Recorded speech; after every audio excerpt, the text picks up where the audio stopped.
할렐루야. 오늘 채플의 자리에 나오신 여러분 한 사람 한 사람을 사랑하고 축복합니다. 우리 이 시간 함께 찬양하시겠습니다.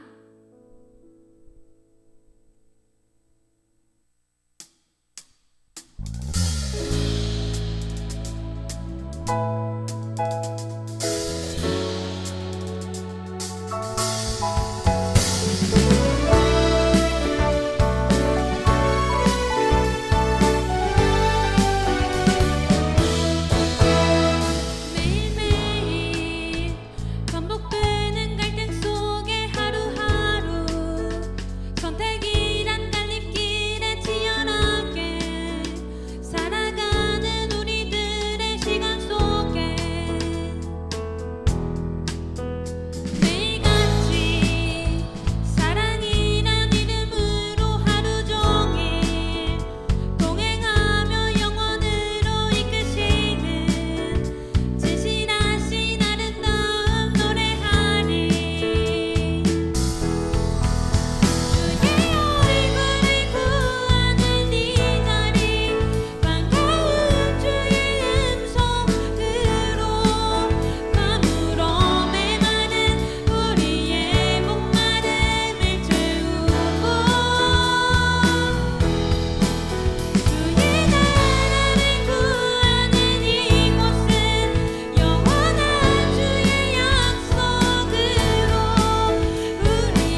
기도드리겠습니다.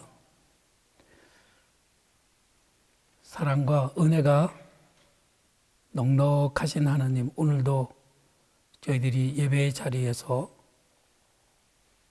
하나님의 말씀을 들을 수 있는 기회를 주셔서 감사합니다. 이 시간에 저희들이 오늘의 상황을 이겨낼 수 있는 힘과 능력을 말씀 속에서 찾아낼 수 있도록 도와주옵소서. 예수님의 이름으로 기도드립니다. 아멘. 안녕하세요. 저는 청주에서 목회하고 있는 드림교회 문영길 목사입니다. 여러분들을 만나게 돼서 반갑습니다. 오늘 우리가 함께 봉독할 말씀은 신약성경 야고보서 1장 4절에 있는 말씀입니다. 오늘 말씀을 읽어드립니다. 인내를 온전히 이루라. 이는 너희로 온전하고 구비하여 조금도 부족함이 없게 하려 함이라. 사실 엊그저께 저녁 때 아내가 저에게 전화를 했어요. 집에 빨리 밥 먹으러 오라고. 그래서 밥을 먹으러 가려다가 마쳐야 될 일이 있어서 조금 시간이 지체되어 집에 갔더니 아내가 무척 토라져 있더라고요. 그래서 밥 먹는 내내 엄청나게 긴장하면서 간신히 저녁을 먹을 수가 있었습니다. 누구를 기다리게 한다고 하는 것은 굉장히 안 좋은 일이죠. 나쁜 일이에요. 왜냐하면 기다린다고 하는 것은 힘든 일이고 기다릴 때에는 인내심을 발휘해야 되기 때문에 그것은 누구에게나 어려운 일입니다. 그러나 켈빈 쿨리츠라는 사람이 이런 말을 했습니다. 이 세상에서 재능이 있으면서도 성공하지 못한 사람이 많다.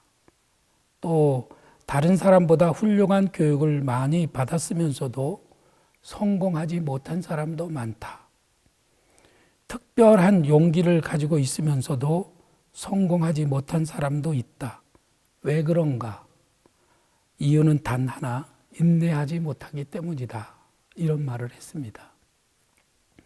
오늘 성경에서는 인내를 온전히 이루라고 말씀하시죠. 인내를 온전히 이룬다고 하는 것은 참 중요합니다. 성경은 인내를 온전히 이루라. 이는 너희로 온전하고 구비하여 조금도 부족함이 없게 하려 함이라. 이렇게 말씀하셨는데 우리들 모두가 다 인내심을 발휘할 수만 있다면 너무너무 좋다는 것이고 그 인내심을 가진 사람은 성품도 훌륭합니다. 근데 인내심을 발휘하지 못하는 것은요, 그것은 조급함이고 그것은 아직도 성숙하지 못하다는 그런 뜻도 있죠. 그러나 인내심을 발휘하지 못하는 굉장히 중요한 이유가 하나가 있는데 그것은 언제까지 기다려야 되는지 우리가 그것을 잘 모를 때 우리들은 인내하기가 어렵습니다.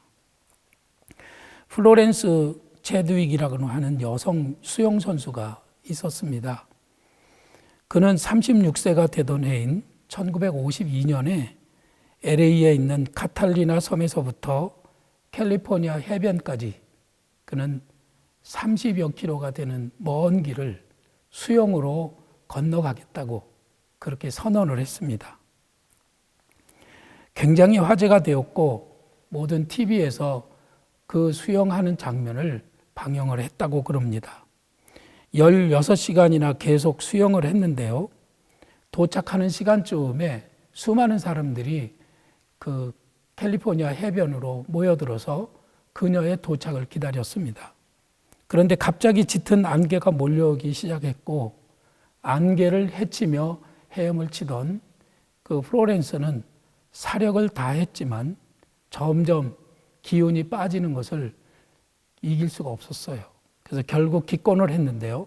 너무너무 안타까운 일이었죠.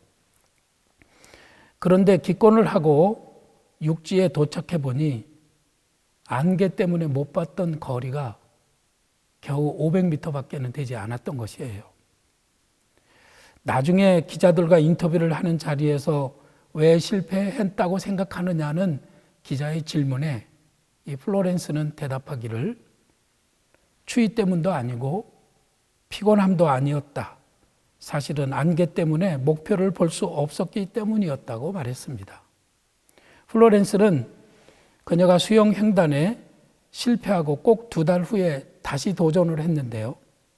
바닷물은 이전보다 더 차갑고 안개는 더 짙게 끼어 있었지만 플로렌스는 그 해협을 넉넉히 건너갈 수가 있었습니다. 기자들이 또 질문했죠. 어떻게 이번에는 성공할 수가 있었습니까? 그때 플로렌스는 대답했습니다. 이번에는 제 마음에 분명한 목표가 보였습니다. 안개 너머의 아름다운 캘리포니아 해변의 광경이었죠. 그녀는 짙은 안개에도 불구하고 분명한 목표를 상상하고 그것을 보고 있었기 때문에 그 해협에 넉넉히 이르를 수가 있었습니다. 사실은 어떤 경우에도 목표는 사라지지 않습니다. 시험이나 시련을 당할 때, 오랫동안 기다려야 될 때, 여러분들이 분명한 목표의식을 가지면 끝까지 인내할 수 있다는 것이죠. 또 시련을 당할 때 우리가 참을 수 없는 2번째 이유가 있는데, 이 고생이 의미가 없다고 생각할 때, 내가 이렇게 기다리면서 고생하는 것이 아무 유익이 없다고 생각할 때, 속된 말로 하면은 이게 생고생이라고 생각할 때 우리는 이 인내심을 발휘하기가 참 어렵습니다. 그러나 믿음의 시련은 인내를 만들어낸다고 하잖아요. 인내를 잘 참고 꼭 견디면은 그 인내심을 통해서 우리가 온전하고 구비한 사람이 된다고 말씀하셨잖아요. 산에서 나무를 하는 나무꾼들은요, 도끼를 사용하잖아요. 근데 도끼의 쇠보다도 중요한 게 도끼 자루입니다. 그래서 나무꾼들은 도끼 자루를 삼을 때 아무 나무나 도끼 자루로 사용하지 않는다고 그래요. 절벽 저 끝에 아슬아슬하게 매달려서 이 바람과 그리고 추위와 더위를 견디는 그런 나무들, 그래서 아주 단단하고 질기게 자라난 그 나무들을 꺾어다가 도끼자루로 사용한다고 그럽니다. 절대로 정원에서 곱게 자란 나무는 도끼자루로 쓸 수가 없습니다. 사람들은 인생의 어려운 일을 이겨낼 때 인내심이 생기는 것이죠. 그 인내심은 인생을 살아가는 데에서 엄청난 도움이 될 뿐만 아니라 또 우리들이 하나님의 사람으로 쓰임을 받을 때에도 이 인내심을 발휘한 사람이 결국은 훌륭한 사람으로 쓰임받게 된다는 말씀이에요. 저 옛날 맹자가 쓴 책에 보면 이런 글이 있습니다. 저는 이 글이 너무 좋아서 늘 기억하고 있는데요.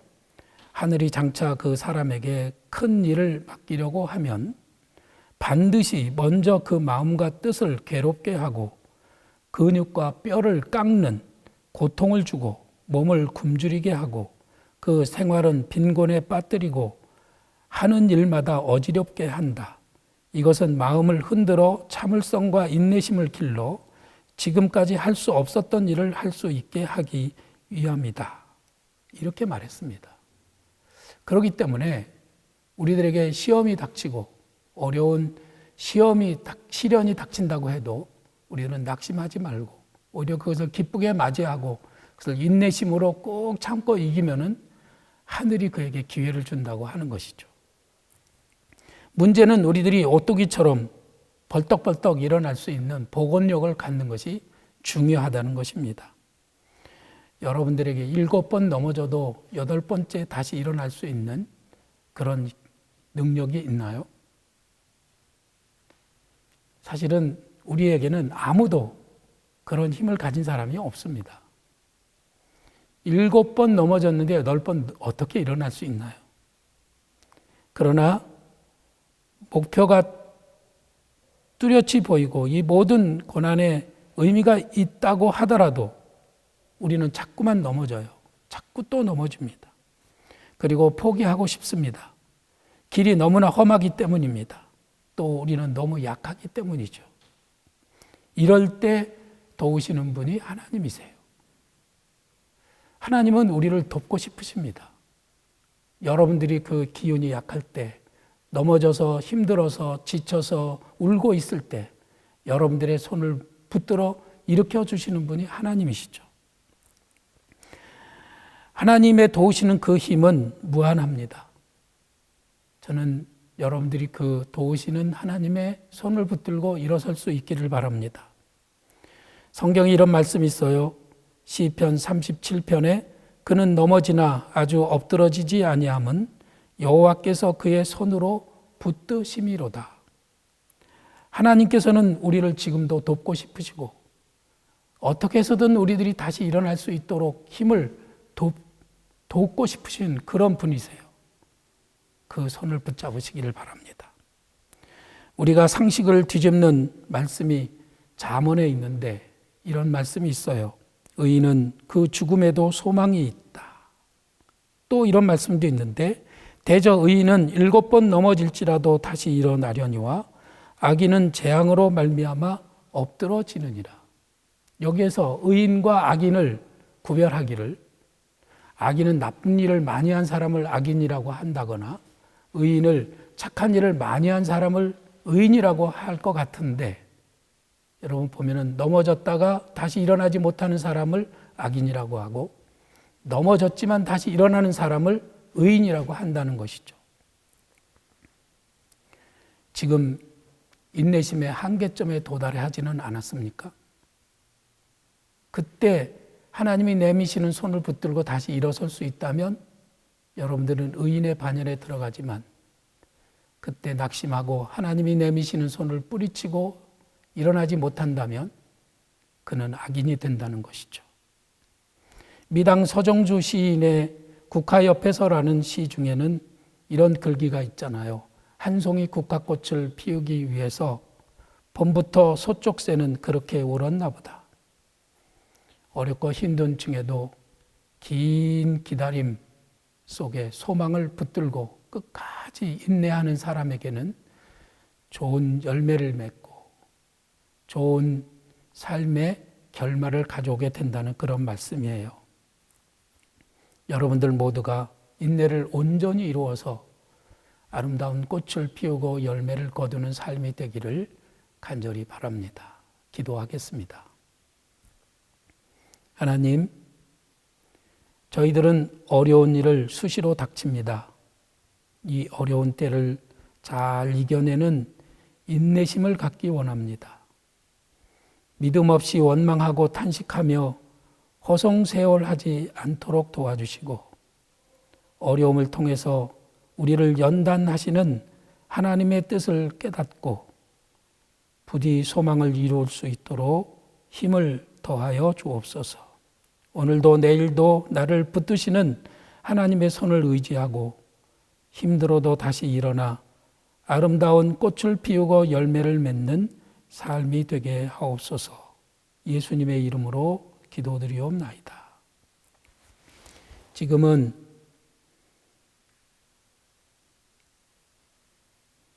무덤에서 부활하심으로 우리의 소망이 되신 우리 주 예수 그리스도의 은혜와 하나님 아버지의 크신 사랑과 성령님의 도우시는 은혜가 사랑하는 모든 이들 머리 위에 지금으로부터 영원토록 함께 하실지어다.